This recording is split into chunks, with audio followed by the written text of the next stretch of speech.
Hey, it's Phoenix for Go Calgary. As you and I both know, Monday is Remembrance Day, and Karin and I were talking about this. Karin is our editor here at Shaw TV. We were talking about the military, and as we got more and more into it, you said, hey, there's some stuff I'd love to show off. So let's show off some stuff. First of all, who is the person that we're talking about? The person we're talking about is my great-uncle, my maternal grandmother's brother. He was a member of the Royal Air Force in England during the war, and unfortunately, he was one of the unlucky ones who didn't come home. Private? He was a flying officer, actually. Flying officer. Yeah, he was joined the voluntary reserve and flew pilots. He was someone who did not have to join the war.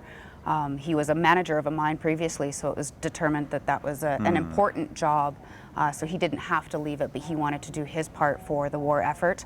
He was too old to be a fighter pilot, so he was one of the ones that would take new planes up to the front lines and take the wounded planes back to get fixed. And unfortunately, January 10th, 1945, he was flying a mission to bring a new plane up to the front lines in Italy. When his windscreen iced up, he couldn't see, he got lost, and he smashed into the Italian Alps and died instantly. How old? He was 31. Wow. Yeah. Wow. Yeah, he was a youngin'. No kidding. Share with us some of the pictures you have here. First of all, this one right up here. That one is my Uncle Ralph on the left here, with a couple of his buddies all in uniform. Uncle Ralph was known as a bit of a prankster.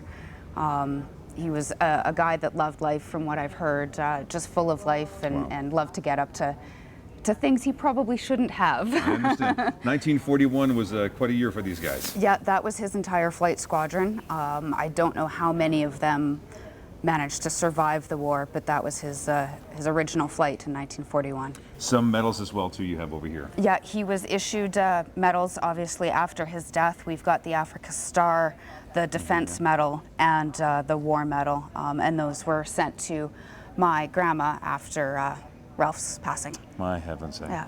Letters were obviously a big part of the military as well, too, and I notice you have a number of them here in front of you. This letter here is a letter from the Air Ministry announcing Ralph's death, and if I can read just what it says. Please. There. It says, with deep regret that your brother, Flying Officer Ralph Davies, lost his life when the Baltimore aircraft in which he was flying crashed near Lucera, Italy at 10:30 a.m. on the 10th of January 1945 during a transit flight.